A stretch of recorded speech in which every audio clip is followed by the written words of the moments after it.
Hello guys. तो UP triple S C द्वारा आज एक और नोटिफिकेशन जारी किया गया 14 जुलाई को।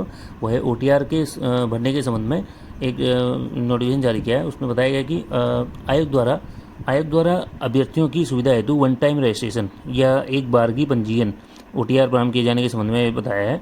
विषय इसका ये रखा है और उसमें बताया गया कि उत्तर प्रदेश अधीन सेवा चयन आयोग द्वारा अभ्यर्थियों की सुविधा हेतु वन टाइम रजिस्ट्रेशन ओटीआर सुविधा दिनांक 14 जुलाई 2026 से प्रारंभ की जा रही है और ओटीआर रजिस्ट्रेशन 14 जुलाई से प्रारंभ किया जा रहा है रजिस्ट्रेशन प्रक्रिया। उक्त प्रक्रिया प्रारंभ होने के उपरांत अभ्यर्थियों को भविष्य में विज्ञापन होने वाले विभिन्न विज्ञापनों के सापेक्ष आवेदन करने हेतु अपनी मूलभूत सुविधाओं को बार बार दर्ज किए जाने की आवश्यकता नहीं होगी। एक बार ओटीआर रजिस्ट्रेशन हो जाएगा और तो उसके बाद आप बार बार उसमें दर्ज नहीं करेंगे। एक बार दर्ज कर दिया आपने, जो भी एप्लीकेशन फॉर्म से संबंधित जो भी डॉक्यूमेंट डिटेल्स हैं, डॉक्यूमेंट की डिटेल बार बार आपको सबमिट नहीं करना पड़ेगा।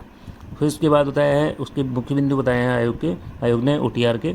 तो नंबर 1, आयोग द्वारा भविष्य में विज्ञापित की जाने वाली प्रारंभिक अर्हता परीक्षा या मुख्य परीक्षा के लिए आवेदन करने हेतु अभ्यर्थियों को ओटीआर करना अनिवार्य होगा। भविष्य में आयोग के सभी विज्ञापनों के सापेक्ष आवेदन करने हेतु ओटीआर संख्या का प्रयोग किया जाएगा। ओटीआर की संख्या 1 मिलेगी आपको, उसका आप यूज़ कर सकेंगे। दूसरा नंबर है ओटीआर पूर्णतः निःशुल्क होगा, ठीक है, फीस नहीं लगेगी उसकी। और तीसरा पॉइंट है अभ्यर्थियों को ओटीआर हेतु नवीन आवेदन या प्रारंभिक अर्हता परीक्षा 2025 की पंजीकरण संख्या के आधार पर आवेदन करना होगा। इसमें बताया गया कि जो आपकी 2025 की पैट की जो पंजीकरण संख्या है उसके आधार पर आवेदन करना होगा आपको ओटीआर में, नवीन आवेदन। और चौथा नंबर है, यदि किसी अभ्यर्थी ने प्रारंभिक अर्हता परीक्षा पैट हेतु आवेदन किया है तो उसे प्रारंभिक अर्हता परीक्षा 2025 की पंजीकरण संख्या के आधार पर ही ओटीआर हेतु आवेदन करना होगा। अगर किसी ने पैट हेतु आवेदन किया है तो उसको उसको जो है पैट परीक्षा की पंजीकरण संख्या के आधार पर ही ओटीआर हेतु आवेदन करना होगा। और नंबर 5वां है, ओटीआर के लिए अभ्यर्थी के पास वैध मोबाइल नंबर, वैध ईमेल आईडी होना अनिवार्य है और मोबाइल नंबर एवं ईमेल भर्ती प्रक्रिया की संपूर्ण अवधि तक सक्रिय रहने चाहिए। और उसके बाद छठा पॉइंट है, मोबाइल नंबर एवं ईमेल आईडी का सत्यापन ओटीआर प्रमाणीकरण के माध्यम से किया जाएगा, ओटीपी के माध्यम से किया जाएगा। मोबाइल नंबर और ईमेल आईडी का जो सत्यापन होगा, वेरिफिकेशन होगा, वो उसमें ओटीपी आएगा मोबाइल नंबर और ईमेल आईडी में, तो उसके आधार पर वो प्रमाणीकरण के माध्यम से किया जाएगा। अभ्यर्थी ईमेल आईडी का सत्यापन ओटीआर की प्रक्रिया पूर्ण करने के उपरांत डैशबोर्ड के माध्यम से भी कर सकते हैं।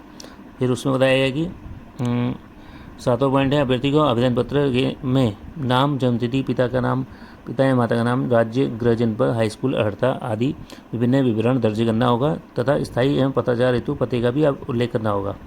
पूरी डिटेल भरनी है, नाम हो गया, जन्मतिथि, पिता या माता का नाम, राज्य, गृह जनपद जहाँ से हैं, हाई स्कूल अर्हता आदि विभिन्न विवरण दर्ज करना होगा तथा स्थायी और पताचार हेतु पते का भी उल्लेख करना होगा। 8वां पॉइंट है, अभ्यर्थी को आवेदन पत्र में अपना अद्यतन रंगीन फोटोग्राफ 6 माह के अंदर का अपलोड करना होगा। ज़्यादा पुराना नहीं होना चाहिए फ़ोटो जो है लेटेस्ट ही लगाएं तो अच्छा रहेगा। तो 6 महीने से ज़्यादा पुराना नहीं होना चाहिए और लेटेस्ट अपलोड करना होगा। फोटोग्राफ का साइज़ 50 KB से 100 KB के बीच तथा JPEG या JPG फॉर्मेट में होना चाहिए। तो 50 KB से 100 KB के बीच होना चाहिए फ़ोटो का साइज़ और JPEG और या JPG फॉर्मेट में होना चाहिए जो आप अपलोड करेंगे ओटीआर भरते समय। 9वां पॉइंट है, अभ्यर्थी का हस्ताक्षर हिंदी या अंग्रेजी में होना चाहिए। या तो हिंदी में करेंगे या अंग्रेजी में, दोनों में मान्य नहीं होगा। या तो हिंदी में हस्ताक्षर साइन करेंगे अभ्यर्थी और या अंग्रेजी में, दोनों में से एक मान्य होगा। अभ्यर्थी अपने हस्ताक्षर के नीचे स्वयं की हस्तलिपि में हिंदी में अपना नाम अवश्य लिखेंगे। साइन करने के बाद अपना नाम हिंदी में अवश्य लिखें। और स्पष्ट किया जाता है कि अंग्रेजी भाषा के कैपिटल लेटर्स में हस्ताक्षर अमान्य होंगे। अंग्रेजी भाषा के कैपिटल लेटर में कोई साइन अगर करता है तो वो माना नहीं जाएगा।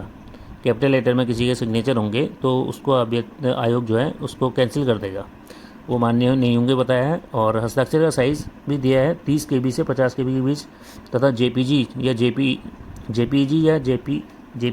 या JPG होना चाहिए, फॉर्मेट होना चाहिए।